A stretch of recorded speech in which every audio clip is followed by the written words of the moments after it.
L'heure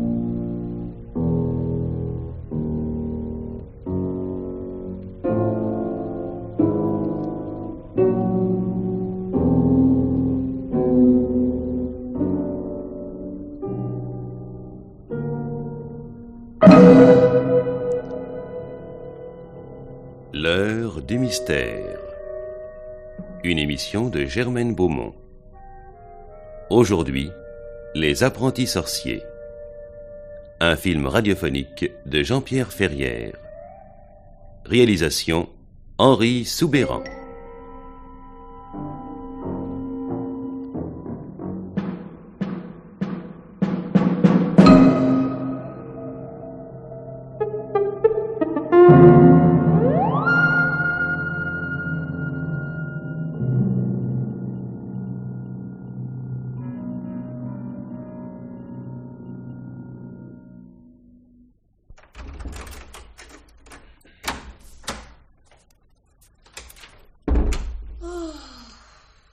Je suis morte. Ah non, tu vas pouvoir dormir. Oh, je suis trop fatiguée pour ça. Nous sommes donné bien du mal pour un piètre résultat. Ouais, elle est pas si vilaine que ça, cette vitrine, quoi. Oh, de toute façon, avec le peu de moyens dont nous disposions. Évoquer Noël à l'aide d'un paquet de coton hydrophile, de 3 étoiles défraîchies et 200 tons aux têtes branlantes. Il aurait fallu du génie pour s'en tirer. Oh Pascal, j'en ai assez. Mais assez de quoi? Travailler d'une façon minable. Nous sommes certainement les étalagistes les moins bien payés de Paris. Il faut t'attendre. Oh, écoute, c'est ce que tu me répètes depuis notre mariage, c'est-à-dire depuis 4 ans. Et puis, ne me dis pas que nous sommes jeunes, ça aussi, je le sais. Quoiqu'à notre époque, 24 et 22 ans, c'est pas la toute première fraîcheur, hein. Voilà, tu exagères un petit peu Mais quand même, non? Tu les as vus dans les rues, tous les gosses, avec des voitures de sport, des fourrures, de l'argent plein les poches? Moi, je vois que c'est une obsession. Je vois que, puis je nous compare à eux. Ce studio minuscule, la vieille de chevaux, puis pour moi 2 robes qui me font horreur tant je les ai portées. Je t'aime, Marianne. Ah, moi aussi, Dieu, je t'aime. Ça n'est pas la question. Tu m'en veux de ne pas réussir, hein?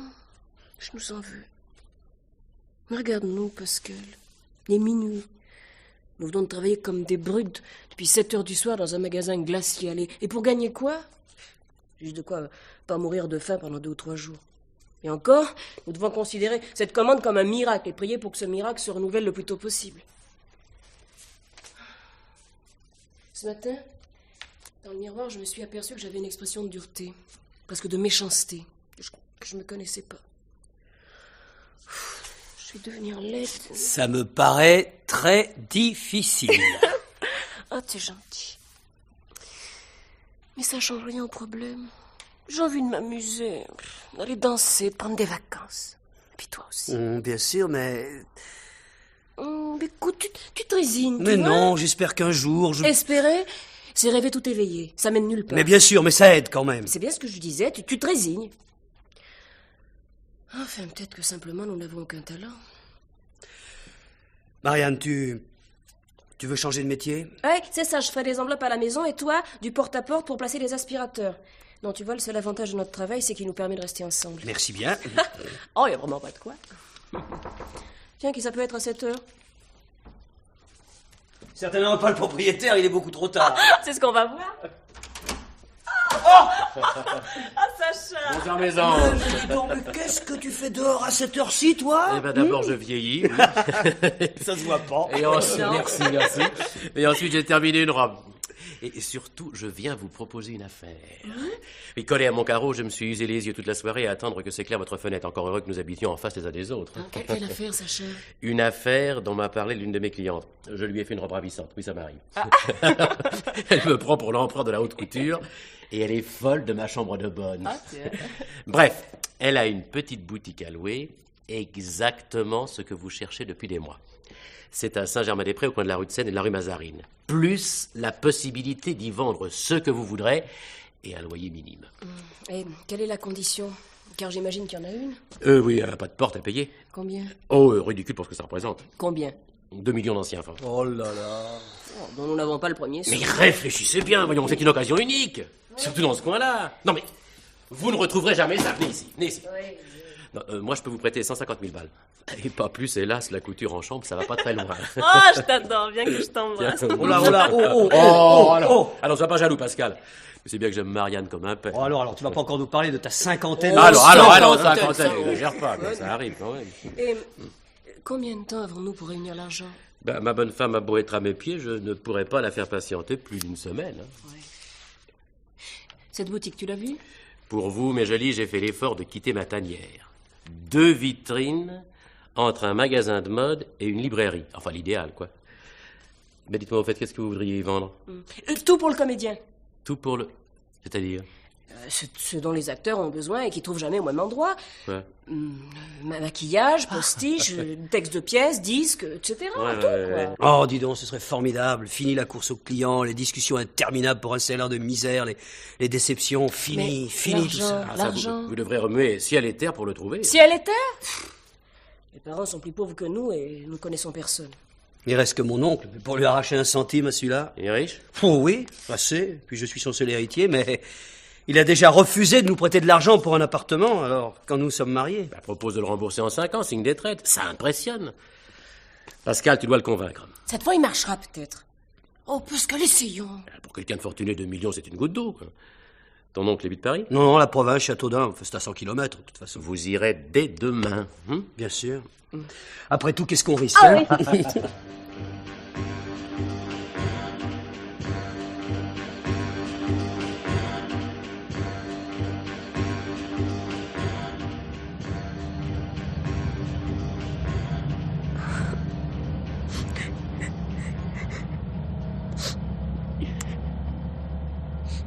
Tu pleures, Marianne? Eh non, je pleure pas. Oh, enfin, presque pas. Tu es déçue. Oh, pas vraiment. Car au fond, nous savions très bien, avant de venir voir ton oncle, qu'il accepterait jamais de nous prêter un sou. Ça me fait un peu de cinéma, quoi. Tu aurais dû me laisser le supplier. Oh, ça n'aurait rien changé. Quand tu vois, le plus insupportable, c'est que j'ai eu l'impression que la discussion l'émoustillait, que ça le rajeunissait. Ouais, il a été dégueulasse. Mon dentier est ignoble, dégueulasse. Ah non, pas Sacha. Oh, oui, d'accord, pas Sacha, je sais. Seulement, nous ressemblons et ça m'effraie. Il était parti riche dans la vie et puis la ruine. Donc tu nous imagines à son âge dans une chambre de bonne, sautant un repas sur 2. Il fait semblant d'en rire, mais je sais qu'il en souffre. Puis encore, avec son goût, il a pu monter un petit métier. Ah, et puis moi, je veux pas de cette vie, Pascal. Tu entends, j'en veux pas. J'en veux pas de cette vie.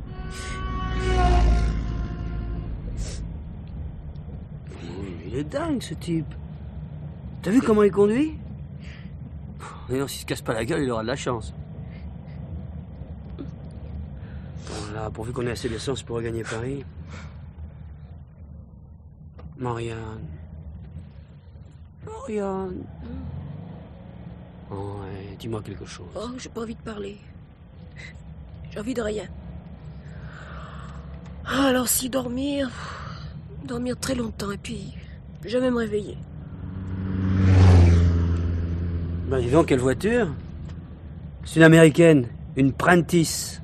Bon, c'est le dernier modèle, j'avais pas encore vu. Regarde les feux arrière, on dirait une rampe de théâtre. Bon, la discrétion. Eh ben, quand mon tonton mourra, nous hériterons et nous en achèterons une. Ton tonton vivra jusqu'à 100 ans et nous enterrera tous.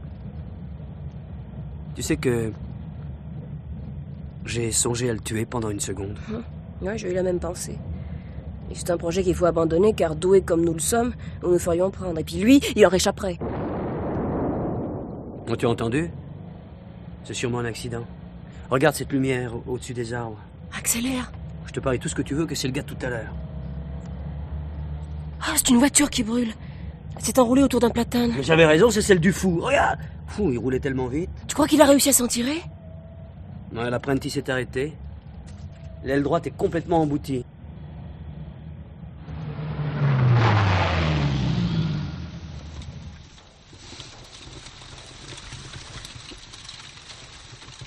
Monsieur, qu'est-ce qui s'est passé? Un de ses pneus a éclaté. Il s'est rabattu sur moi au moment où je le doublais. Il est entré dans le décor. J'ai tenté de le dégager, mais rien à faire. Ah, pauvre type. Oh, c'est horrible, je suis bouleversée. La violence du choc lui a certainement fait perdre conscience. Finir comme ça? Oh, vous savez, madame, finir comme ça ou autrement. Ah, mais c'est que maintenant, ma voiture est inutilisable. Est-ce que vous pourriez me déposer au prochain village? Je préviendrai la gendarmerie. Mais bien sûr, monsieur, avec plaisir. Venez, venez. Venez monter, madame, je vous en prie, je vous tiens la porte, là. Oui, mais voilà. mon sac et puis mes gants sont restés dans la police. Ouais, t'inquiète pas, je vais les chercher. Installez-vous, je vous en prie. Attendez, je pousse cette petite valise, là, voilà.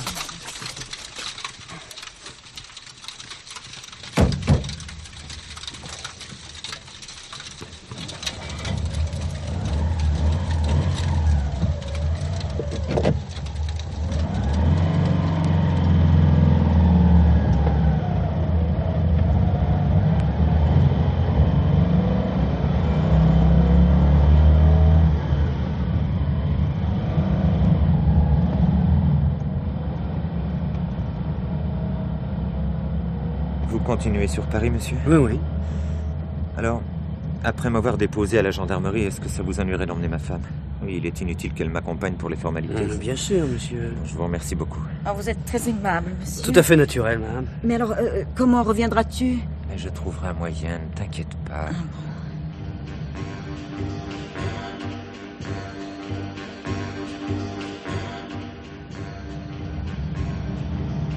Et voilà Paris. Vous n'avez pas eu trop froid, madame? Non, non. Je vous dépose où? Arrêtez-moi à la première station de taxi que vous rencontrerez. Très bien.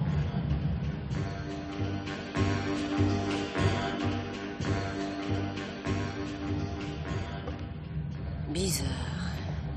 Quoi, bizarre? Cette femme, ce couple. Tu as remarqué? Elle a au moins une quinzaine d'années de plus que son mari. Qui doit d'ailleurs pas être son mari. Elle a une alliance et lui n'en porte pas. Ça ne signifie pas grand-chose. Tu as vu son manteau? Une pelisse doublée de bison. Et ses boucles d'oreilles? Je suis certaine que ce sont des diamants. J'ai pas fait attention. C'est drôle. Pendant tout le voyage, j'ai eu l'impression que je la connaissais. Alors, moi aussi. Enfin, au début. Et puis après, j'ai pu penser. Son visage m'est familier.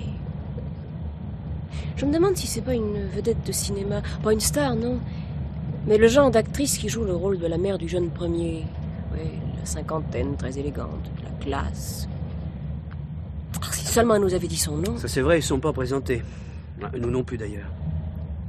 Et on passe dire bonsoir à Sacha? Oh, j'en ai pas le courage. Mais il va s'inquiéter. Pour sa cliente ou pour nous? Oh, pardonne-moi, je suis très fatiguée. Bon. Eh ben, j'irai le voir demain matin. Pascal, Quoi? la femme a oublié ses gants sur la banquette.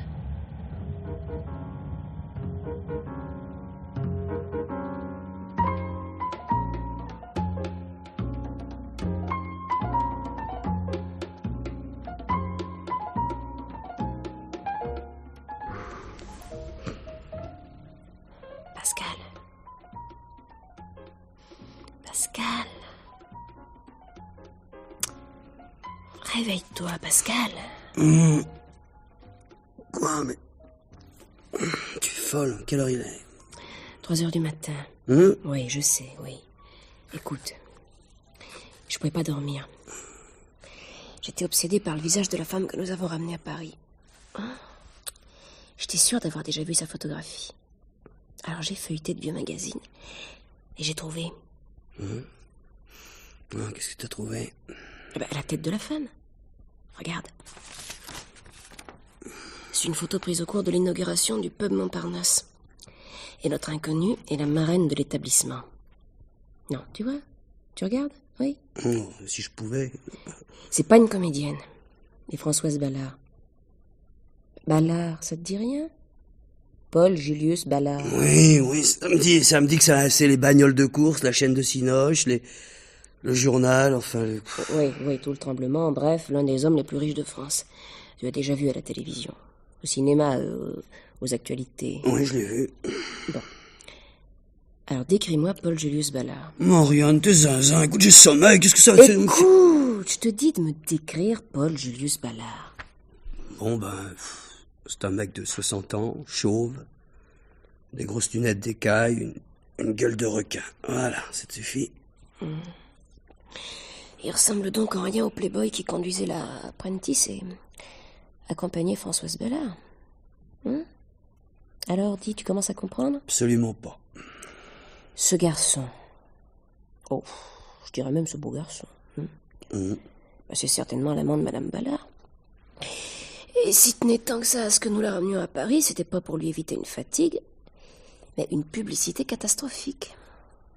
Tu comprends? Témoin d'un accident de voiture. Françoise Ballard ne pouvait dissimuler son escapade à son mari. Son escapade et sa liaison. Pas de nom, pas d'adresse. Je comprends leur discrétion. Voilà, maintenant que t'as compris leur discrétion, tu vas me laisser dormir, hein? Pas question. Demain, nous irons trouver Madame Ballard et nous lui réclamerons 2 millions en échange de notre silence. Quoi? Oh, écoute, tu as parfaitement entendu. Enfin, Marianne, tu sais comment ça s'appelle, ce que tu me proposes? Oui, du chantage, et alors? Mais réfléchis. 2 millions, ça représente quoi pour cette femme? L'une de ses boucles d'oreilles. Mais si ce type n'était pas son amante... Nous le saurons en lui rapportant ses gants. Il n'y aura qu'à regarder son visage. Et son adresse? Dis, tu sais te servir d'un annuaire de téléphone, non? Mais enfin, tu imagines la scène. Parfaitement. Et tu vas pas te sentir gêné? Pas le moins du monde. Cette femme, c'est notre chance. Je serais très, très gentille avec elle. Elle nous fera foutre dehors, elle préviendra les flics. Si elle est innocente, oui, mais ça m'étonnerait.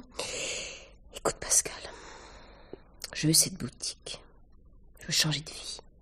Par n'importe quel moyen. C'est notre chance. Alors, que décides-tu? Bon, alors d'accord, Marianne, je veux bien, mais à une condition. Laquelle? Je veux agir seul. C'est entendu. Seulement si ça tourne mal, j'insisterai pour partager ta cellule.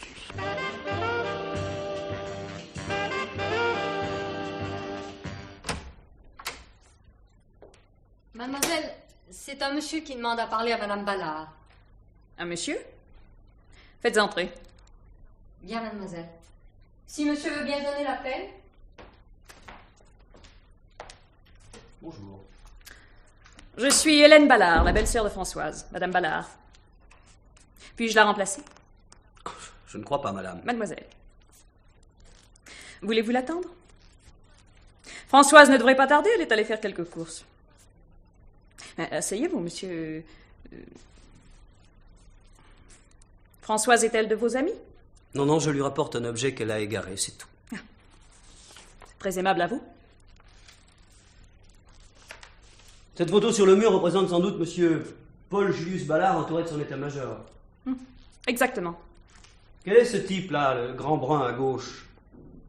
Denis Sévère.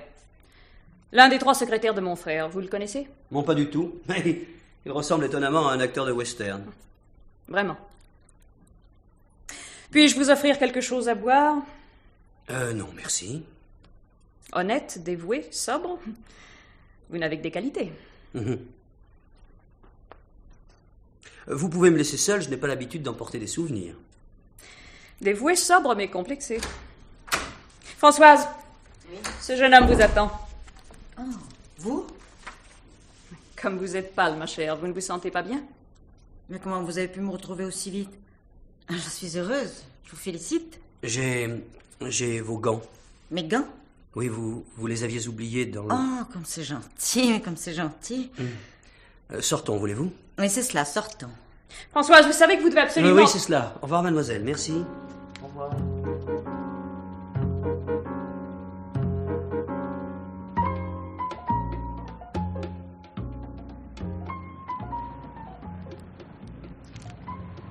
Merci de vous être tue devant Hélène. Elle ne vous aime pas. Non, pas du tout. Je l'ai tout de suite deviné. Et comment avez-vous su qui j'étais? Oh, une photo dans un magazine. Ah oui, évidemment. Vous allez peut-être... Enfin, c'est-à-dire... Oh, et puis je me fiche de ce que vous pouvez penser. Il me faut 2 millions d'anciens francs. Voilà, 2 millions. Je ne sais pas. Oh, vous plaisantez? Mais non. J'ai jamais beaucoup d'argent à ma disposition. Mais vous n'avez pas de compte en banque? Mais non, je ne paye nulle part. On m'adresse les factures. Et Monsieur Sévère? Monsieur Denis Sévère? Ah, vous savez ça aussi? Oui. Enfin, je peux pas le joindre avant ce soir. Trop tard, je suis pressé, je regrette. Et comment faire alors? Votre bague, par exemple. Oui, alors? Eh bien, combien pouvez-vous en tirer? Je ne sais pas. Mais vous devez peut-être connaître un bijoutier qui pourrait vous la racheter. Oh, non. Enfin, oui, si, peut-être. Mais où est-ce? Au Palais Royal. Allons-y immédiatement.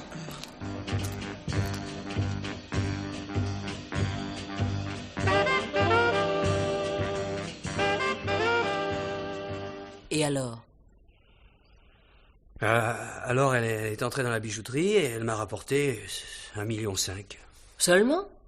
Oui, en disant « Ou ce bijoutier est un escroc, ou mon mari est moins généreux que je ne le pensais. » Mais le reste de la somme? Elle me le remettra demain un soir à 10h dans un café qui s'appelle le Brimborion. C'est toujours au Palais Royal. Oh, la pauvre, elle était terrorisée. Et en même temps, elle semblait heureuse en me donnant cet argent, comme si c'était le prix de son bonheur. Beaucoup trop sentimental. Marianne, on laisse tomber. J'ai eu de la chance aujourd'hui, mais ça ne se reproduira pas, j'en ai le pressentiment. Nous ne risquons absolument rien. Cette femme a payé, elle continuera. Quoi?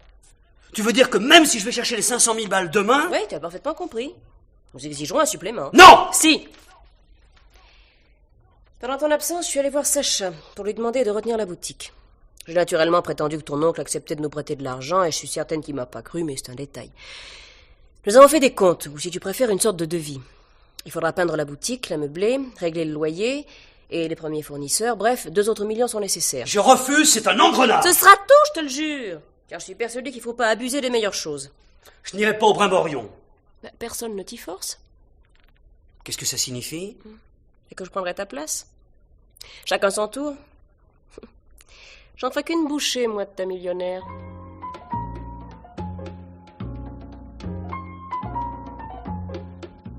Les petits crevés, les petites ordures. Oh, calme-toi, Denis, je t'en prie. Et tu as payé? Bah oui. Idiote!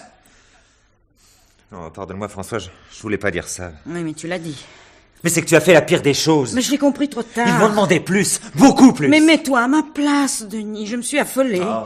Ben oui, j'ai eu peur qu'ils ne préviennent Paul Julius, que tu perdes ta situation. Et puis Paul Julius serait impitoyable s'il savait que je le trompe depuis 2 ans. Denis... Oh, Denis, c'est pas pour moi que je tremble, mais pour toi. Paul Julius te renverrait, et puis il te ferait fermer toutes les portes, il te briserait. Oui. Je le connais. Oh là là. Je regretterai toujours de t'avoir demandé de m'emmener hier soir à Chartres. J'avais tellement envie de revoir le décor de mon adolescence, de le revoir avec toi. Je sais, avec moi, oui. Il est trop tard pour revenir là-dessus. Ces 2 voyous sont tout de même pas mal débrouillés, hein? Ils se sont présentés ensemble? Non, le garçon seulement. Des amateurs. Mais justement, parce que ce sont des amateurs, ils peuvent devenir dangereux. Voyons, tu lui as bien donné 1,5 million. Et le reste? Bah, ce soir à 10h au Brimborion. Oui, c'est un café, là, au Palais Royal. Oui, je sais. Françoise, tu ne bouges pas en aucun cas, même s'il te téléphone. Moi, je vais aller au rendez-vous. Je lui ferai peur, ça ne doit pas être bien difficile, non? Denis, je ne veux pas qu'on te fasse du mal. Non, et puis je ne veux pas non plus qu'on nous sépare. Quand je t'ai rencontré, je croyais que ma vie était terminée. Je n'espérais plus rien. Et puis tu es venu. Tu as tout bouleversé. Grâce à toi, j'ai connu l'impatience, la jalousie. J'ai appris à dissimuler, à mentir. Eh ben, je ne pourrais plus me passer de tout cela désormais. Françoise, tu dois rentrer maintenant. Comment déjà? Oui, il le faut. Et surtout, je t'en supplie, ne change rien à tes habitudes, rien. Bon, très bien. Et tiens-moi au courant. Oui, ne t'inquiète pas, je m'occupe de toi, allez, va. Denis, tu ne m'embrasses pas. Mais si.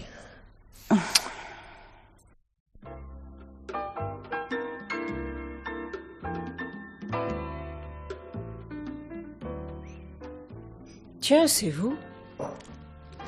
J'allais dire la même chose. Je croyais trouver Madame Ballard. Et moi, votre mari. Avez-vous l'argent? Non. Alors, au revoir. Déjà? Nous n'avons plus rien à nous dire. Ah, je ne suis pas de votre avis. Vous n'allez tout de même pas me proposer 1000 francs par mois. Il ne me reste non plus qu'à téléphoner au mari pour tout lui raconter. Avez-vous son numéro? 537 24 72, 537 24 73, 537 24 74. Et pour madame, qu'est-ce que ce serait? Un cognac. Vous êtes fou, je n'en bois jamais. Justement. À quelle heure ai-je plus de chances de joindre Paul Julius Ballard? Le matin, entre 9h et midi, pas s'il est à Paris. Je dois tout de même vous dire que vous ne lui apprendrez rien qu'il ne sache déjà. Vraiment? Oui. Madame Ballard est une femme romanesque et qui s'ennuie. Alors je la distrais tout en m'occupant des affaires de son mari. Il m'en est doublement reconnaissant. Vous affirmez donc qu'il est au courant de votre liaison? Il la favorise. Un homme aussi puissant que lui choisit tout, y compris l'amant de sa femme. Je n'en crois pas un mot. La vérité est que vous tremblez de peur. Ah, ça c'est vrai. Vous avez peur? 537 24 72. Le cognac de madame. Merci. Non, croyez-moi. Contentez-vous de ce que vous avez estorqué hier à Madame Ballard. C'était inespéré, non? Je la préviendrai. Elle saura que vous êtes de mèche avec son mari. Si vous y tenez. Mais n'oubliez pas que cette complicité fait son bonheur. Vous avez eu de la chance hier. Ah, Françoise aussi, également. Elle a tremblé pour son amour. Elle s'est offert un petit drame. Une nuit d'insomnie et des remords. Elle a eu l'impression de vivre. C'est elle qui vous a pistonné auprès de son mari? Discrètement, bien sûr. On ne devient pas comme ça le secrétaire d'un homme comme Ballard. Et si cela était? Maintenant, laissez-moi tout de même vous dire une dernière chose. Le chantage, c'est démodé. Excusez-moi, je suis mort de fatigue, moi. C'est Madame Ballard qui vous épuise? Oh non. Faites attention, vous devenez vulgaire. Et pourtant, vous êtes ravissante. Et vous me plaisez beaucoup. Je vous raccompagne. En faisant un petit détour par votre appartement? Pourquoi pas? Pourquoi pas, en effet. Il y a des soirs où l'on ferait n'importe quoi.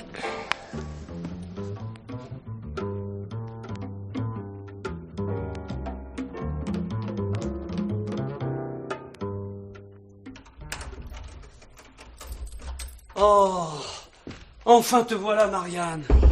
Mais est-ce que tu te rends compte qu'il est 2h du matin? Où est-ce que tu as été? Qu'est-ce que tu as fait? Je suis là, Pascal. Mais tout va bien. Mais raconte, j'étais fou d'inquiétude. Madame Ballard n'était pas au rendez-vous. Ah, Mais elle y avait envoyé son amant. je m'en doutais. J'aurais jamais dû te laisser aller là-bas toute seule. Alors, Denis Sévère m'a d'abord fait de la morale. Et puis la cour. Me jugeant terrorisée et séduite, il m'a enfin proposé de visiter son appartement. Mais tu as accepté?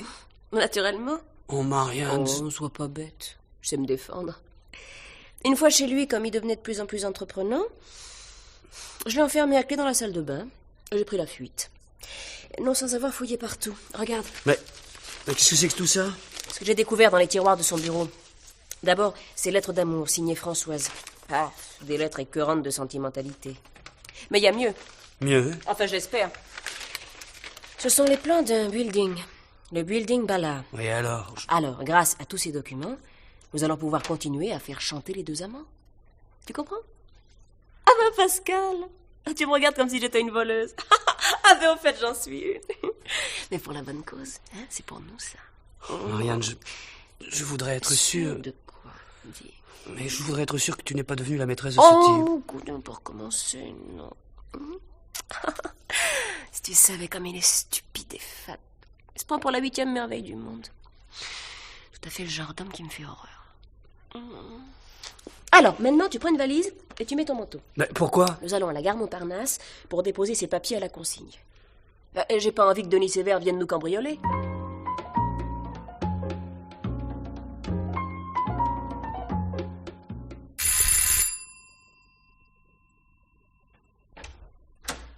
Ah, c'est toi, Françoise. Que se passe-t-il, Denis? Tu avais l'air bouleversé tout à l'heure au téléphone. Tu n'as reçu aucun coup de fil? On ne t'a pas contacté? Non. Ils ont tes lettres. Les lettres que tu m'as écrites. Mais comment tu les avais conservées? Oh, ce n'est vraiment pas le moment de s'attendrir, hein. Ils ont des preuves maintenant. Tu comprends, des preuves? Et pas seulement tes lettres, mais aussi le plan de l'immeuble que ton mari fait construire au bois de Boulogne. Alors s'il apprend ça en même temps que notre liaison, je suis fichu, moi. Je suis balancé. Mais tu as vu ce garçon hier soir? Non. Non, la fille. Mais alors comment se fait-il? Oh, comment se fait-il? Ben, je l'ai ramenée ici, si tu veux le savoir, oui. Elle me plaisait. Bon, j'ai couché avec elle, et alors? J'ai bien le droit de m'amuser un peu, non? J'étais crevé, je me suis endormi très vite, et pendant ce temps-là, cette petite garce a vidé mes tiroirs avant de prendre la fuite. Ah non, François, cesse de pleurer, je t'en prie, hein? Tu ne m'as jamais aimé, n'est-ce pas? Bon, tu me demandes ça parce que j'ai eu des bontés pour cette fille? Non. Mais parce que tu viens de me le raconter comme tu l'as fait. Oh, j'ai d'autres préoccupations, je t'assure. Oui, je comprends. Bon, les lettres, d'accord, c'est embêtant, mais le plan, songe au plan. Enfin, si ton mari me le réclame. Ah, il en possède certainement un double. Bon, ça, naturellement, il ne s'agit pas d'un document secret. Mais ça ne l'empêchera pas de vouloir consulter celui qui m'a confié, c'est ce qu'il appelle effectuer un contrôle. Ces jeunes gens vont chercher à te voir. Eh bien, tu paieras ce qu'ils exigeront, et puis tu oublieras cette malheureuse histoire. Ce ne sont pas des monstres, seulement des enfants qui ont besoin d'argent. Ah bah tu ne vas pas les excuser, non? Ah, ils ont envie de réussir, de sortir de leur médiocrité. Enfin, tu devrais comprendre ça. Ah bon? Ah bah dis tout de suite que je me suis servi de toi. C'est inutile, tu viens de le faire. Enfin, François, Le chagrin rend intelligent, oui. J'ai été stupide de croire que tu conservais mes lettres par affection. Tu pensais à t'en servir toi aussi à l'occasion. Mais... Oui, je compte sur toi pour me les renvoyer. Et puis je préfère les détruire moi-même. Adieu, Denis. Non, Françoise. Françoise, je te jure que je n'avais pas l'intention de... Laisse-moi partir.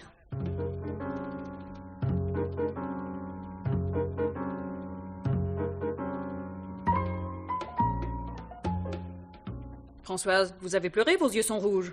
Que vous importe? Paul Julius est-il rentré?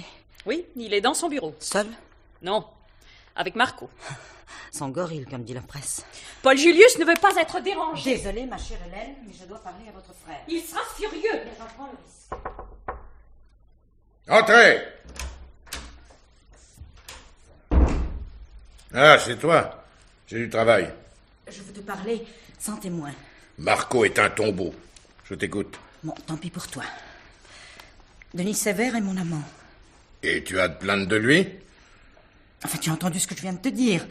Denis Sévère est mon amant. Oui, et depuis juin 1967, si ma mémoire est bonne. Croyais-tu réellement m'apprendre quelque chose? Tu savais tout. Alors, quel est ton problème? Tu savais tout depuis le début. Et tu as gardé le silence.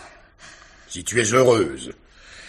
Sévère est un garçon précieux. Je préfère sa liaison avec toi plutôt qu'avec une gamine. Il se fatigue moins, il arrive à l'heure à l'agence, tout le monde est content. Quelle horreur. S'il te trompe, il a des excuses. Ton âge, en particulier. On nous fait chanter. Ça, c'est plus amusant.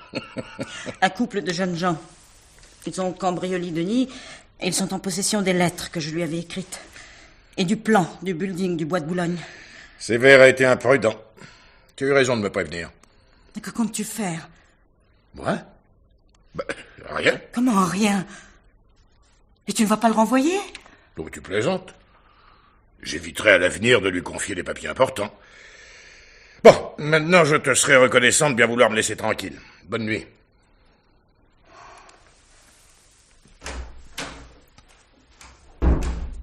Marco. Patron. Tu vas tout de même t'intéresser à ce couple de maîtres chanteurs. Surveille la maison de Sévère. Bien, patron.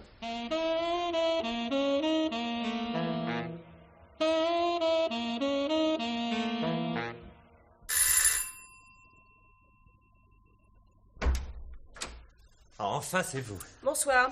J'ai attendu toute la journée que vous me donniez signe de vie. Je le savais. Et c'est la raison pour laquelle j'ai fait durer le plaisir. Avez-vous raconté à votre mari ce que nous avons fait hier soir? Pourquoi? Auriez-vous l'intention de me faire chanter à votre tour? Ce serait une bonne guerre, non? Mon mari ne vous croirait pas. Parlons affaires. C'est 5 millions. Oh. C'est cher. 5 millions, pas un sou de moins. Et en espèces, naturellement.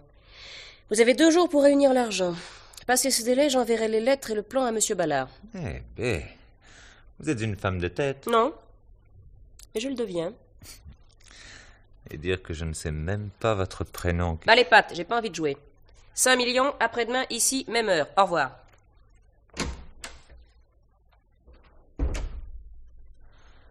Ah non, ma petite. Tu ne m'auras pas aussi facilement.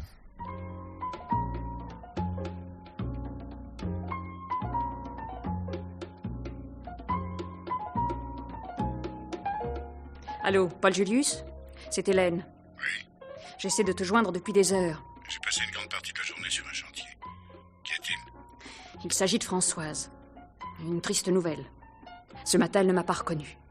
Elle ne semblait ni savoir où elle se trouvait, ni qui elle était. Je l'ai fait transporter aussitôt à la clinique du professeur Davidson. Il paraît qu'elle peut rester ainsi pendant des jours, des semaines, ou des années. Il parle d'un choc. Un choc. Une femme heureuse comme elle.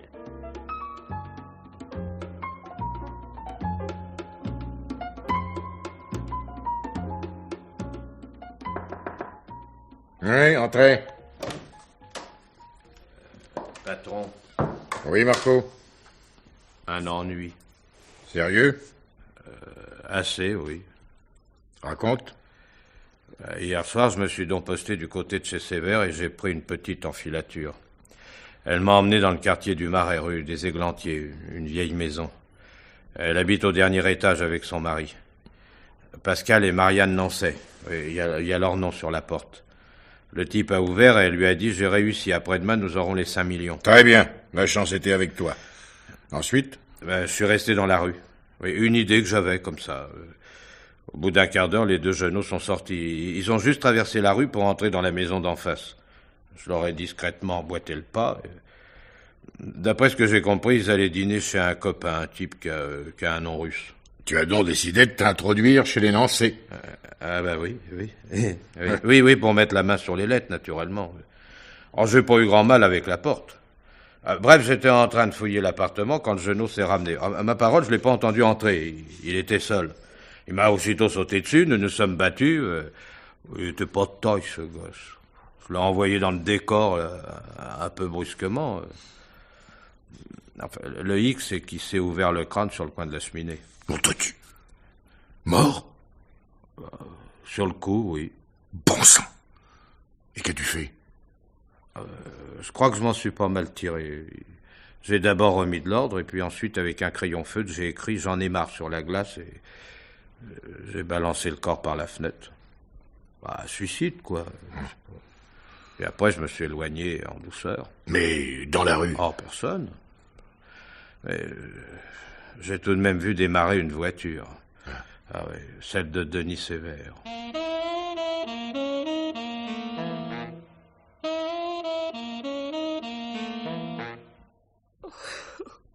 Oh, Sacha, c'est pas possible. Je peux pas accepter l'idée que Pascal soit mort. Pauvre petit. Et maintenant que tu m'as tout raconté, je ne peux que te conseiller d'épouser la thèse de la police. Nier le suicide ne ressusciterait pas Pascal et t'attirerait les pires ennuis. Tu n'as aucun intérêt pour le moment à mêler les Ballards à ce drame. Tu te retrouveras en prison et accusé de chantage. Mais il s'est pas tué! Mais nous y réfléchirons plus tard.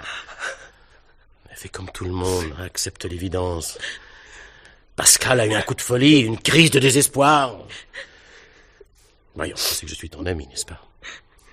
Et que j'étais celui de Pascal. Oui. Alors obéis-moi. Mais je veux le venger. C'est horrible. Quand je pense que si nous ne nous étions pas chamaillés hier soir chez toi, il serait pas revenu seul ici, on l'aurait pas assassiné. Mais ne pense plus à ça. Mais comment veux-tu que j'oublie? Quand je lui ai annoncé que c'était plus 5 millions que je voulais, mais 10, il s'est mis en colère, il nous a quittés en claquant la porte. Oh, tout est ma faute, Sacha. Depuis le début, Pascal était contre cette histoire de chantage. J'y ai forcé. Je l'ai même trompé. C'est bien moi la coupable.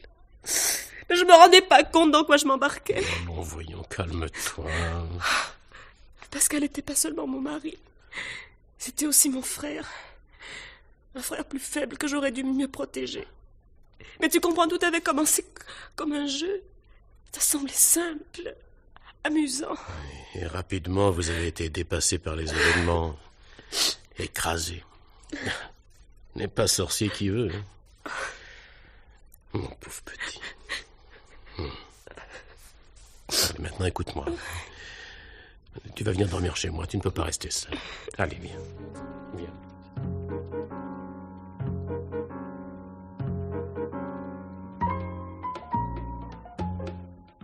Marco, Patron. appelle-moi Denis Sévère. Bien, patron. Monsieur Ballard demande Monsieur Sévère. Il faut tout de même savoir ce qu'il a dans le crâne. Oui, entrez. Ah. Bonjour, Sévère. Bonjour, Monsieur Ballard. Dites-moi, j'ai une mission à vous confier. Il s'agit du building du Bois de Boulogne. Eh ben, Sévère, qu'avez-vous? J'ai vu votre gorille hier soir rue des Églantiers. Que signifient ces élucubrations? Je l'ai vu. J'y étais, moi aussi. J'avais pris comme lui Marianne Lancet en filature. Son mari ne s'est pas suicidé. C'est Marco qui l'a assassiné. Mais le vrai coupable, c'est vous, Monsieur Ballard. Sévère, j'apprécie beaucoup votre imagination. Mais uniquement dans le cadre de vos fonctions. Il faut vous calmer maintenant. Je me moque de tout ce qui n'est pas votre travail, y compris vos relations avec ma femme et vos histoires de cambriolage. Revenons à l'essentiel, voulez-vous? Si toutefois vous êtes en mesure de m'écouter, de me comprendre. Oui. J'ai des difficultés avec le système de sortie de secours du restaurant, au dernier étage du building. Je voudrais que vous alliez voir ça, avec l'architecte. J'attends votre rapport. J'aimerais que cette question soit réglée dès ce soir. Bien. Elle le sera, Monsieur Ballard.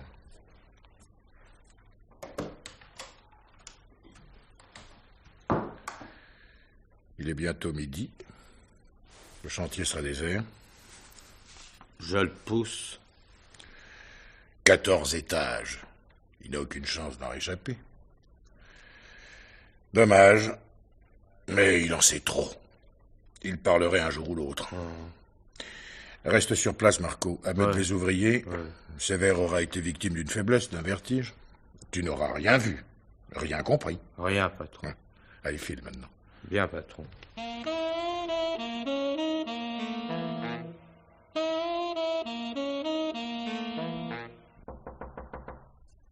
C'est moi, Marianne.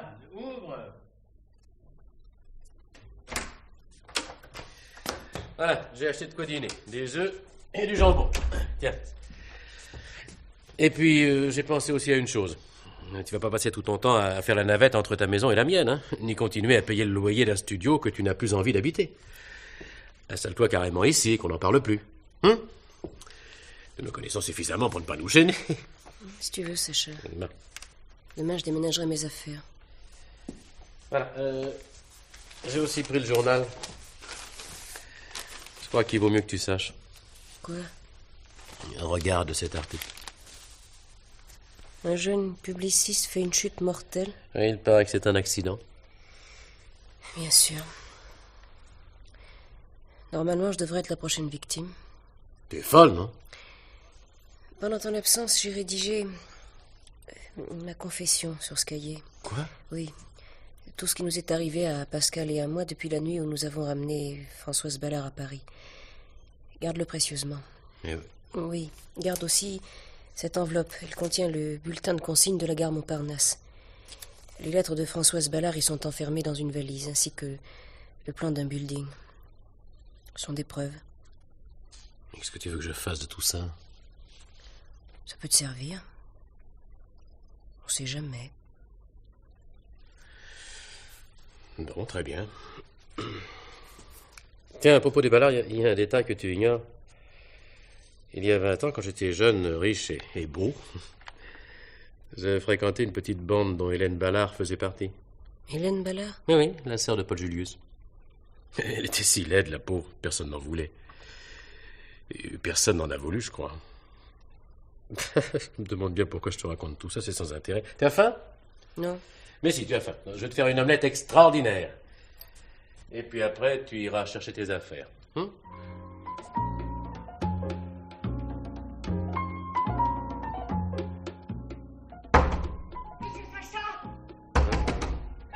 Eh bien, mais qu'est-ce que...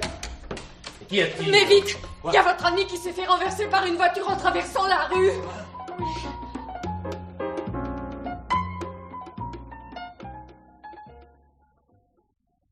Vous me reconnaissez?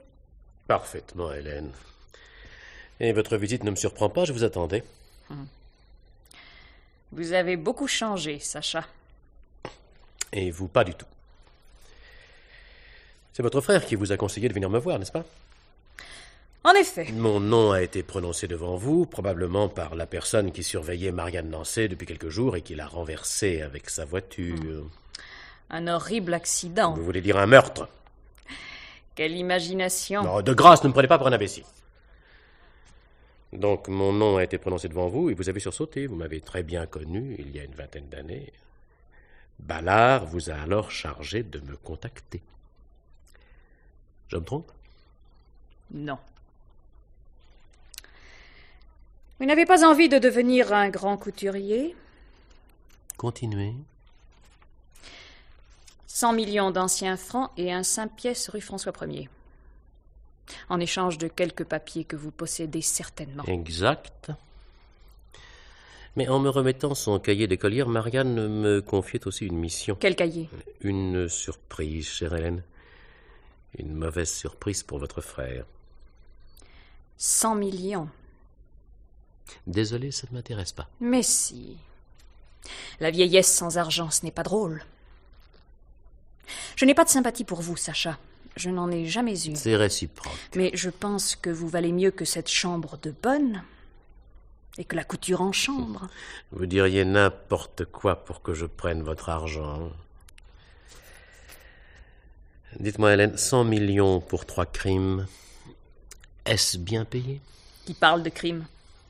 Un suicide et 2 accidents. Non, seriez-vous assez bête pour croire ce qu'impriment les journaux de votre frère? Mais vous êtes vivant. Je m'en étonne chaque jour davantage. Réfléchissez bien, Sacha. 100 millions. Mais pour qui me prenez-vous? N'avez-vous pas pensé une seconde que votre démarche insultante, que votre proposition obscène pouvait me précipiter au commissariat dès que vous auriez le dos tourné? Joli résultat, n'est-ce pas? C'est le grand frère qui ne serait pas content.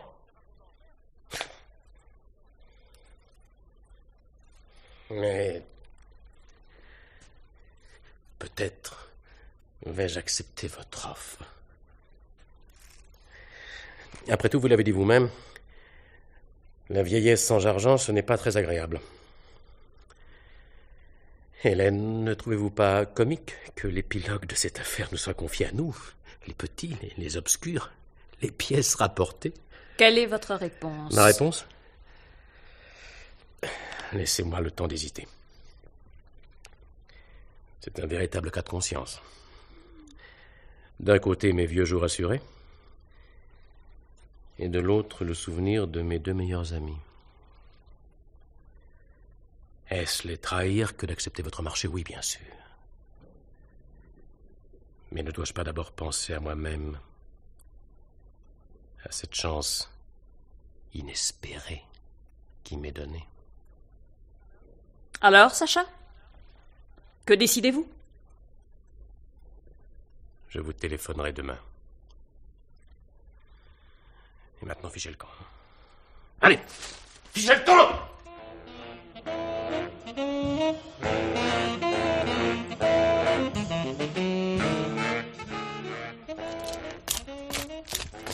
Taxi! Taxi!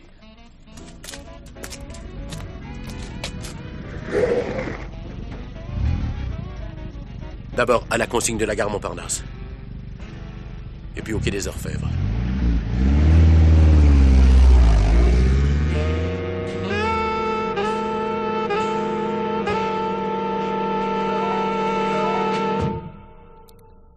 C'était L'heure du mystère. Une émission de Germaine Beaumont. Aujourd'hui, Les apprentis sorciers. Un film radiophonique de Jean-Pierre Ferrière.